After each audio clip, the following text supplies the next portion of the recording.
The great hall of the Galactic Council buzzed with tense voices, shimmering holo displays casting pale light over faces of countless species from across the galaxy. The chamber was a mosaic of colors, shapes, and forms, a living map of the alliances and rivalries that defined their era. Yet, all eyes were fixed on one subject: Earth. For decades, Earth had been an anomaly, a planet of humans whose raw tenacity and unpredictable spirit fascinated and unsettled the established powers. The Council had tolerated humanity's brash presence, but tensions had grown. Recent diplomatic incidents, fueled by miscommunications and cultural clashes, pushed patience to its limits. Now the verdict was clear. High Counselor Zira, her voice firm but measured, addressed the assembly. The actions of the Terran delegation have endangered the fragile peace we have built. After careful deliberation, this council has voted unanimously. Earth is hereby exiled from all interstellar cooperation. All trade, communication, and support shall cease immediately. A collective murmur spread. Some representatives nodded in agreement. Others exchanged worried glances. The sentence was severe, one without precedent in recent memory. Earth would be cut off, left to face the vast loneliness of space alone. On Earth, news of the exile struck like a thunderclap. Across continents and cultures, screens flickered with the Council's decision. Public squares filled with stunned crowds. Governments convened emergency meetings. Fear gripped many, but it was quickly replaced by a fierce resolve. In the capital city of New Geneva, Chancellor Marin stood before the world. Her voice was steady, eyes burning with determination. We have been cast out, branded dangerous. But this is not our end. It is our beginning. Earth will survive. We will rise. The words sparked something deep within the global community. A unity not born of convenience, but of necessity. Old rivalries dissolved as scientists, engineers, diplomats, and citizens rallied together. The exile was not a sentence of defeat, but a call to arms. Behind closed doors, secret councils formed. Top minds from every field shared knowledge freely. Resources were pooled. The exiled world transformed overnight into a crucible of innovation and cooperation. Every setback became a challenge to overcome. Every shortage, an opportunity to invent. Earth's industries shifted focus, developing technologies to compensate for lost alien trade. Propulsion systems were redesigned. Artificial intelligence projects accelerated. Military strategists studied human history and extraterrestrial tactics alike, preparing for an uncertain future. At the same time, ordinary people found ways to contribute. Volunteers joined training programs. Communities supported one another. Across the planet, the spirit of resilience burned bright. Beyond Earth, whispers began to circulate. Traders and smugglers who still dared to visit orbiting stations spoke of unexpected signals from the exiled planet. Hidden outposts, secret labs, and test flights hinted at rapid progress. The galaxy watched with a mix of skepticism and unease. The Council, for its part, remained watchful. Some members expressed regret, while others doubled down on the exile. Yet none could ignore the quiet strength growing on Earth, a force refusing to fade into the shadows. Back in New Geneva, Chancellor Marin addressed her people again, this time with a glimmer of hope.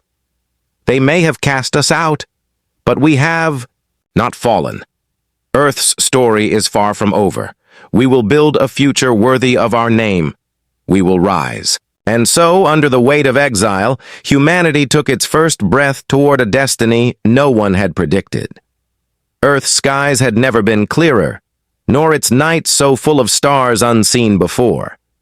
With the isolation imposed by the Galactic Council's exile, humanity was forced to turn inward and upward all at once.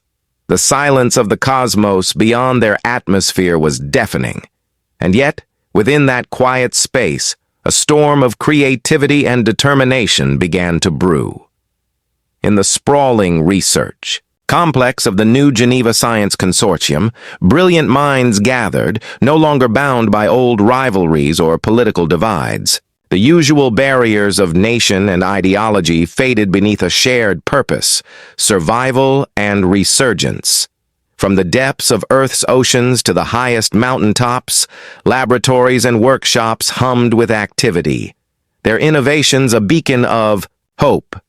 Dr. Lena Voss, a leading physicist and pioneer in propulsion technology, paced before a wall of holoscreens projecting equations and schematics. If we want to reach beyond this solar system, we can't rely on outdated methods. We need to rethink propulsion, make it faster, more efficient. We need to leave behind the limitations that held us before. Her words echoed through the chamber, stirring the minds of her colleagues.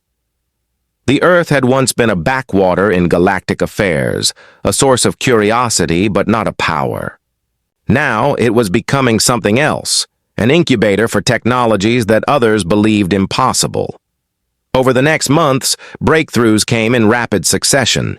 Engineers developed prototype fusion drives capable of sustained faster-than-light bursts. Artificial intelligence systems evolved beyond mere assistance to adaptive, self-learning partners capable of handling complex ship functions and strategy simulations. Materials scientists forged new alloys, resilient and light, perfect, for starship hulls designed to endure the unknown. The greatest change was in how humanity worked. The Exile had forced a new era of collaboration. Old conflicts, economic, political, cultural, were set aside as Earth's brightest minds focused on a common goal. Research teams were multinational and multidisciplinary, sharing discoveries openly. Ideas flowed freely, accelerating progress.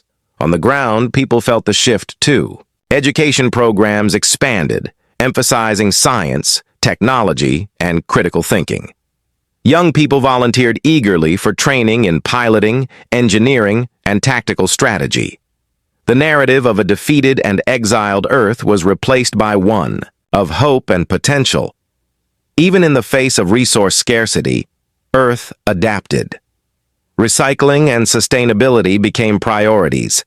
Unconventional energy sources were harnessed, including deep geothermal and atmospheric ionization. Agricultural innovations ensured food security for the growing population focused on the future. Beyond the laboratories, the government coordinated efforts to unify Earth's industries and infrastructure. The planet's communication networks, once fragmented and vulnerable, were rebuilt as a secure global grid. Spaceports were expanded and modernized, preparing for the first true steps beyond Earth's orbit. But innovation was not just technological. It was strategic. Military tacticians studied Earth's history of adaptability and improvisation.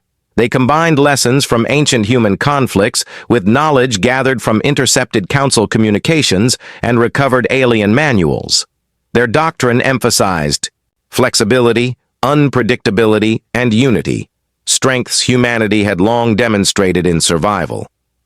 Amid all this progress, a new symbol of Earth's determination emerged: the orbital nexus, a massive space station constructed in orbit around Earth.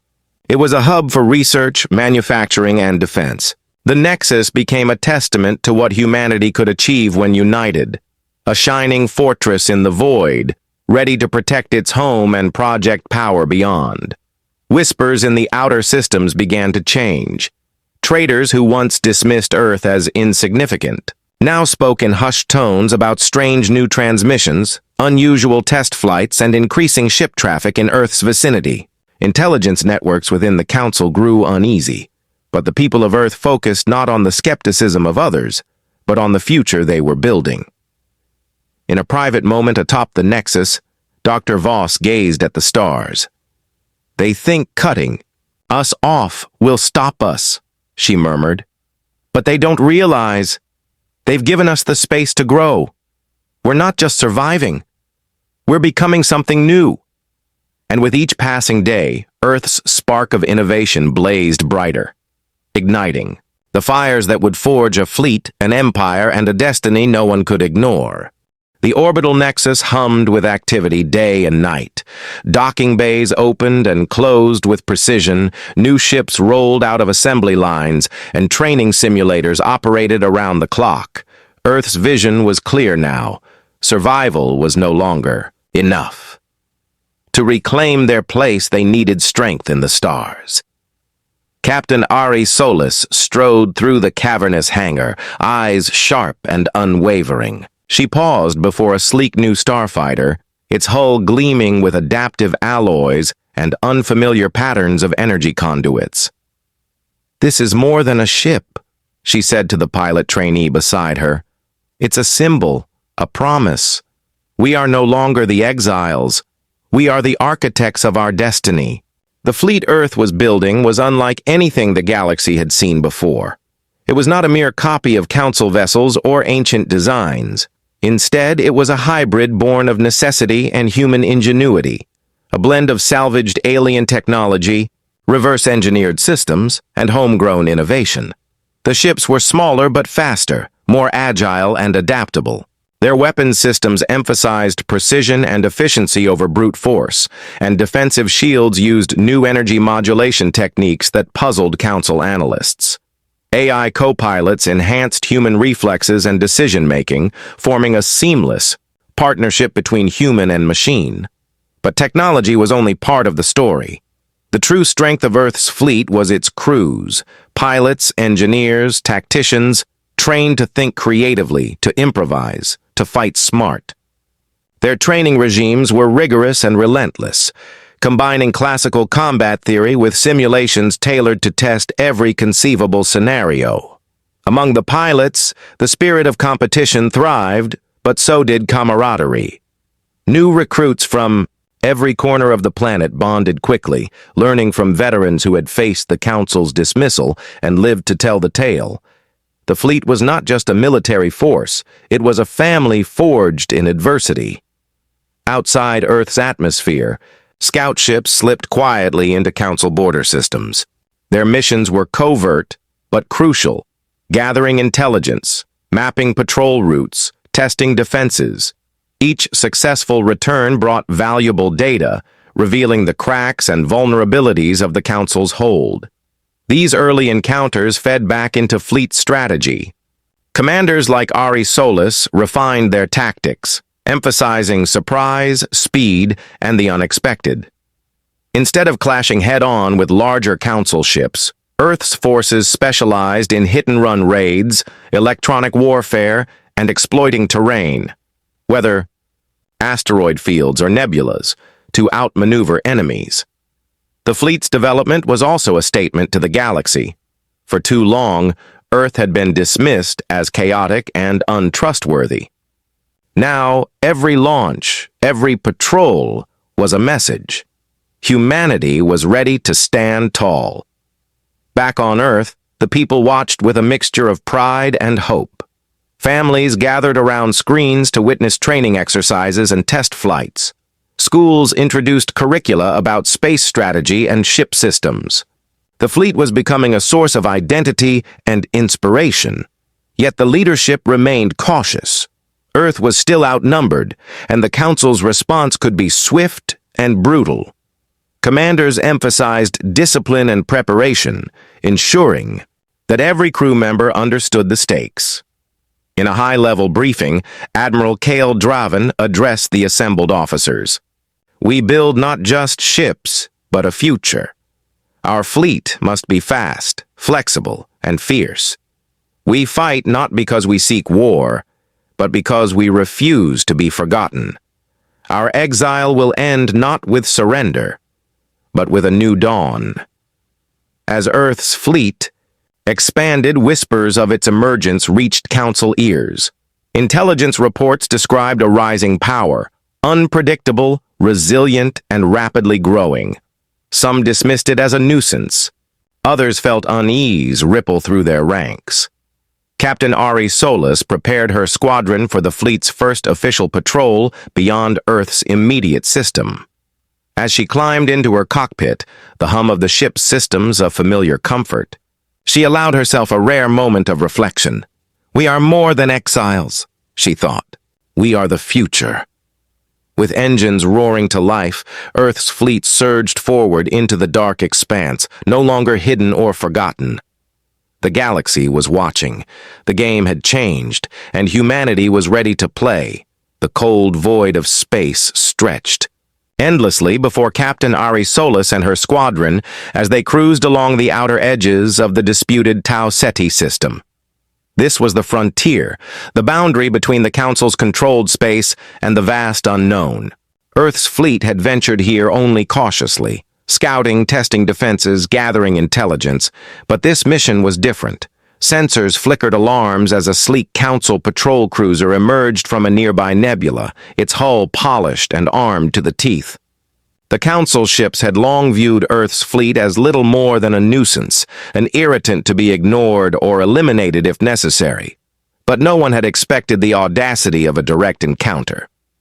"Contact, Council patrol," Ari's voice was, calm but resolute over the comms. "Prepare for engagement, squadron." Her squadron tightened formation, smaller ships weaving through asteroid belts and cosmic debris, exploiting the terrain with practiced precision. The Council cruiser moved aggressively, confident in its firepower and size advantage. But Earth's pilots had learned to fight differently, never predictably. In the first moments, the battle danced between light and shadow. Council weapons blazed, energy beams slicing through the dark, but Earth's fleet darted and twisted with uncanny agility. AI-assisted targeting allowed human reflexes to make split-second decisions, while new shield technologies absorbed and dispersed energy more efficiently than anything the Council had seen before. Ari led her squadron in a daring maneuver, dividing their forces into smaller groups, drawing the larger cruiser into the dense asteroid field. The Council ship fired blindly, damaging a few rocks but exposing itself to sudden close-range strikes. "Now!" Ari commanded. Her ship surged forward, locking weapons on the cruiser's vulnerable engine arrays. A series of precise blasts crippled its propulsion, forcing it to drift helplessly. The Council patrol retaliated with drones, small automated fighters designed to swarm opponents. But the Earth Squadron was ready. Coordinated attacks and electronic countermeasures neutralized the drones before they could overwhelm the human ships. The skirmish lasted less than an hour, but the outcome was clear. The Council cruiser, crippled and outmaneuvered, transmitted a distress call before drifting away. Earth's fleet held its ground, triumphant. Back on Earth and within the Council chambers alike, news of the clash spread like wildfire. In the Council halls, murmurs of surprise and concern echoed. The perception of humanity as weak or backward was shattered in a single engagement. For the first time, Earth's fleet was recognized not as a desperate exile force, but as a rising power with tactics and technology that challenged the status quo. Some Council members demanded immediate action, calls to send reinforcements and crush the human threat. Others urged caution, proposing diplomatic overtures to avoid open war. The clash had exposed divisions and uncertainties that had long simmered beneath the surface. Meanwhile, Earth celebrated the victory, quietly but confidently. The battle proved what had been whispered in secret for months.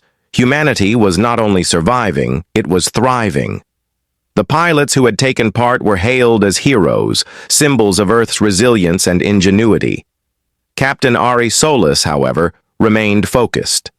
In a message to her crew, she said, "This fight was just the beginning. We have shown what we can do. Now we must prepare for what comes next."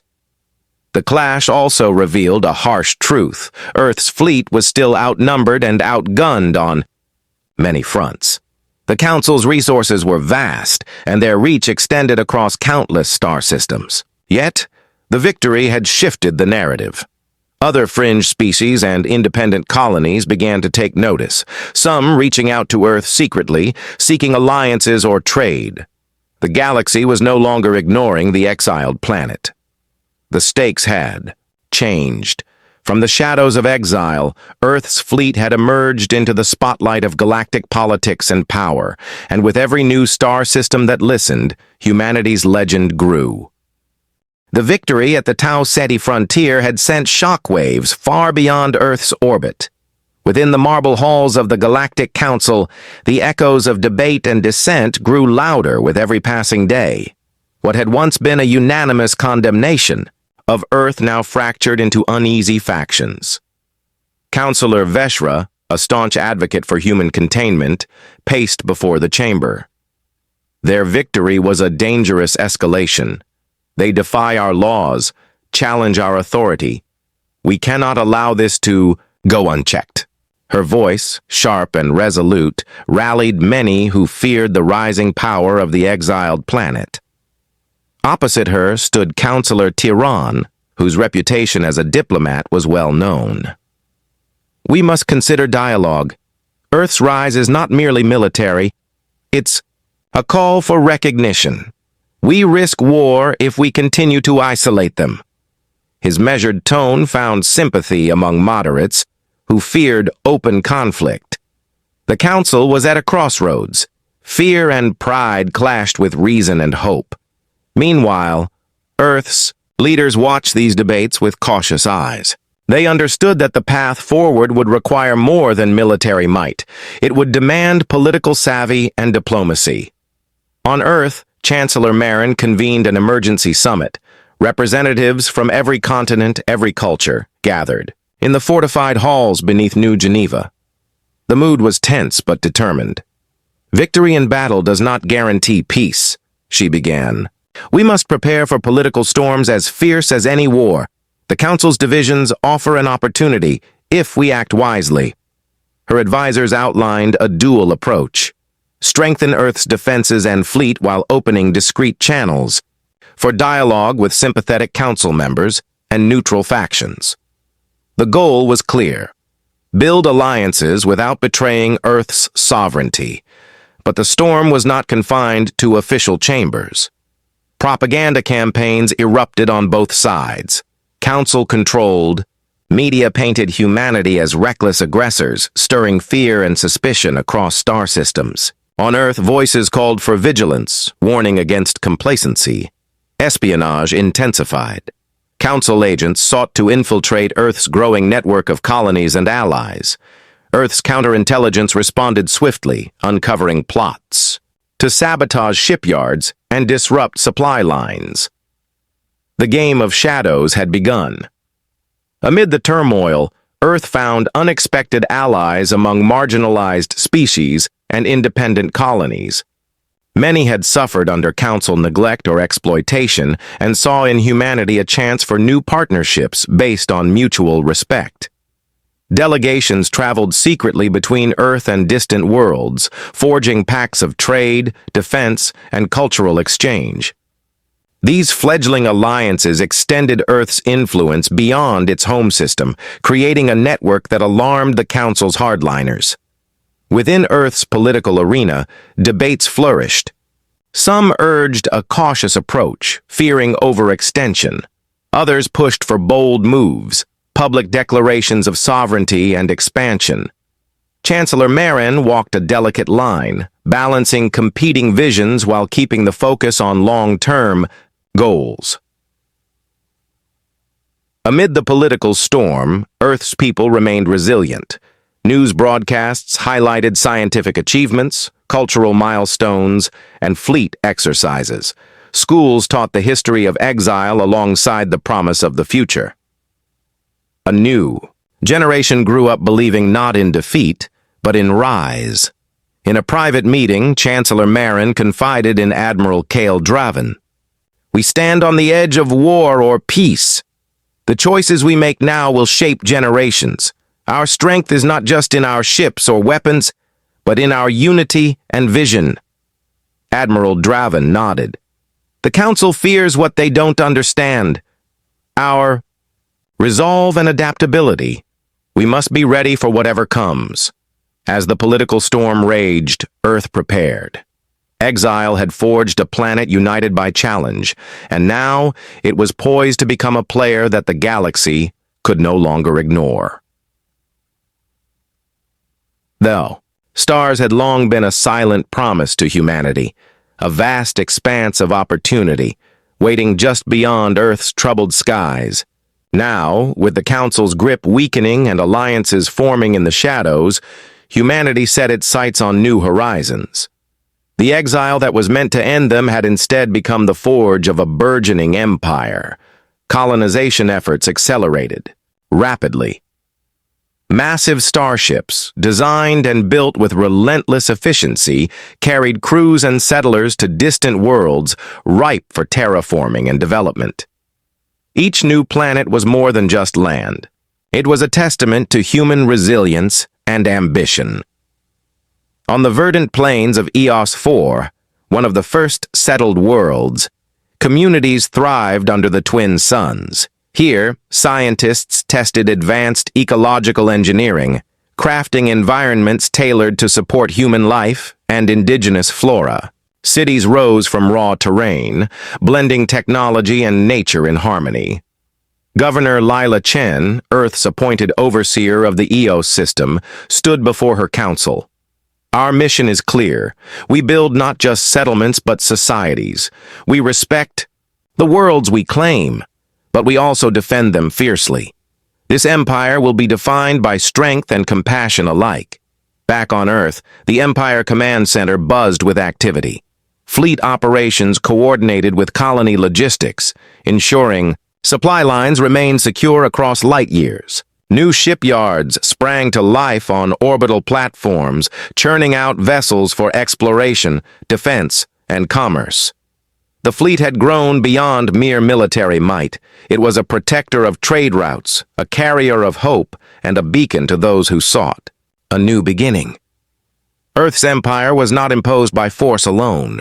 It attracted those willing to join a shared vision of progress and freedom, yet the Council's shadow lingered.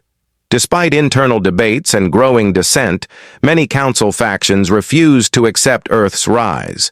Skirmishes erupted on the edges of human-controlled space, raids on supply convoys, sabotage of mining operations, and propaganda campaigns designed to undermine morale. Human commanders adapted swiftly. Combined arms strategies integrated orbital defenses, stealth reconnaissance, and rapid response fleets.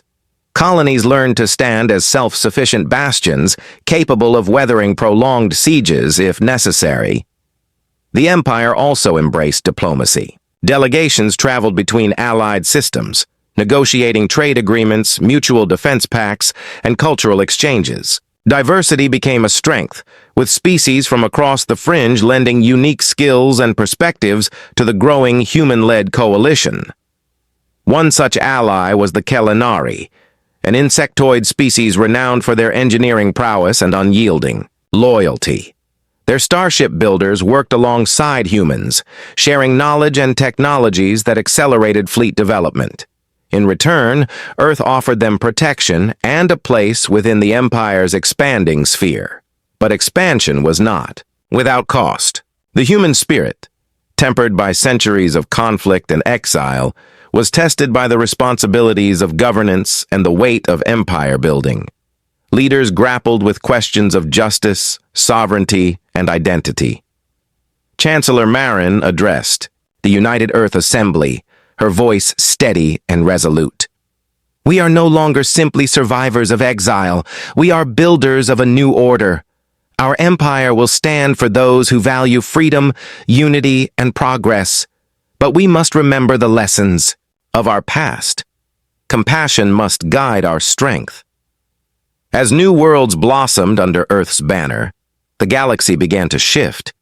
The Council's once unchallenged dominion faced a new reality, a powerful, innovative, and determined human empire rising from the ashes of exile.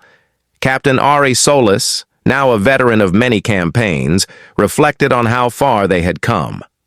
Watching a fleet formation spiral against the backdrop of a newly settled star, she smiled. "We were cast out to fall. Instead, we rose, and this is just the beginning." The Empire of New Worlds was no mere dream. It was a force reshaping the future, one star at a time. The Empire of New Worlds stretched farther into the void with each passing cycle, from the verdant plains of Eos IV to the bustling orbital cities of Selene Prime. Humanity's influence grew stronger and more vibrant. Yet beneath the surface of progress, shadows stirred, remnants of dissent, old grievances, and fears that could no longer be silenced. In the twilight of a distant colony, a clandestine meeting convened in the depths of an abandoned mining facility.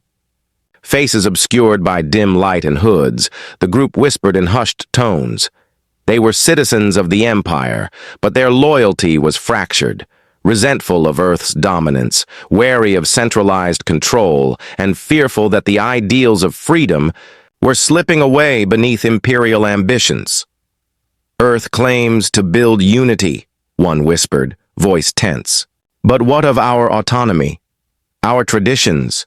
We were promised freedom, not chains. Another nodded grimly. The council was a tyrant, yes, but now we replace one master with another. We must resist before the Empire's grip tightens too far. Their voices blended into the hum of machinery, but their message was clear. Rebellion was no longer confined to the council's enemies. It had taken root within the Empire itself. Back on Earth, Chancellor Marin's gaze grew heavy with the weight of leadership.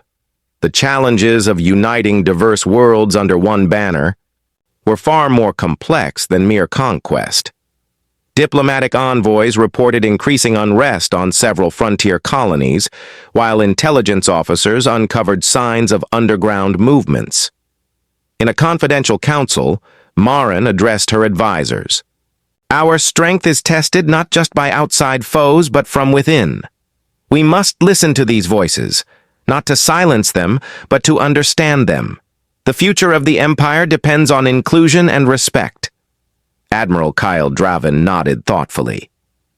We cannot allow chaos to fracture what we've built, yet force alone will not hold them. We must adapt. Plans were set in motion to address grievances with new reforms, greater local governance, cultural preservation programs, and transparent dialogue channels. Yet the balance was fragile. Meanwhile, Captain Ari Solis found herself facing rebellion, firsthand. Assigned to the volatile system of Vespera, where separatist sentiment was strongest, her mission was to maintain order without igniting conflict. Upon arrival, Ari was struck by the complexity of the situation. Vespera's people were proud and fiercely independent. Many resented Earth's influence, seeing it as a distant power imposing laws and customs foreign to their traditions. Meeting with local leaders, Ari sought common ground. We don't want to rule you with an iron fist, she explained. We want partners, allies.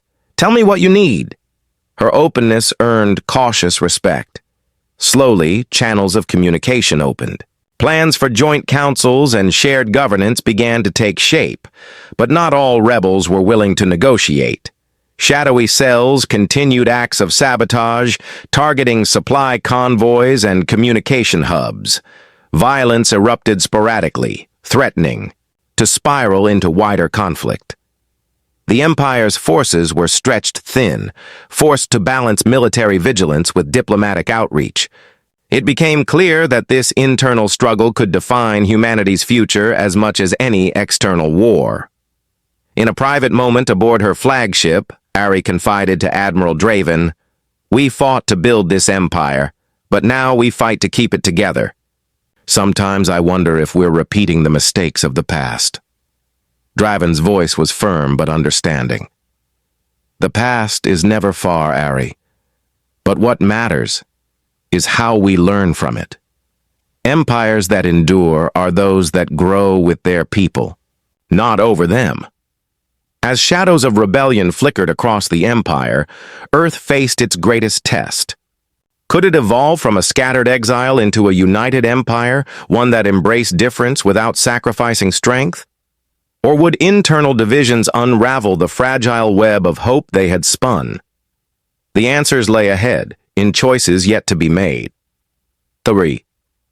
Galaxy had witnessed humanity's transformation, from exiled outcasts to architects of a growing empire. Yet the final chapter was still unwritten. With internal unrest simmering and the Council's shadow looming, Earth's leaders faced a pivotal moment, to forge a new order that could endure or fall back into the chaos that had once threatened their survival. In the Grand Chamber of the United Earth Assembly, Chancellor Marin stood before a sea of representatives, human and alien allies alike. The atmosphere was tense, but hopeful. After years of struggle, battles, and uneasy peace, this was the moment to redefine what the Empire would be. "We have traveled a long and difficult path," Marin began, her voice steady and resolute. "We rose from exile, not just to survive, but to build a future where freedom, justice, and cooperation thrive. But this future demands more than strength. It demands wisdom, humility, and trust." The proposal before the Assembly was bold, a new governing charter that would decentralize power, granting greater autonomy to member worlds while preserving unity through shared values and mutual respect. It was an empire unlike any before, flexible, inclusive, and built on partnership rather than domination. Whispers filled the chamber, a mixture of skepticism and cautious optimism. Yet the debate was constructive, reflecting a maturing political culture shaped by hard lessons and shared experiences. Captain Ari Solis, now a respected leader and voice of reason, observed the proceedings from a strategic balcony. She remembered the battles, the sacrifices, and the friendships forged in the stars. This moment was the true victory, one that would secure peace not through weapons, but through governance.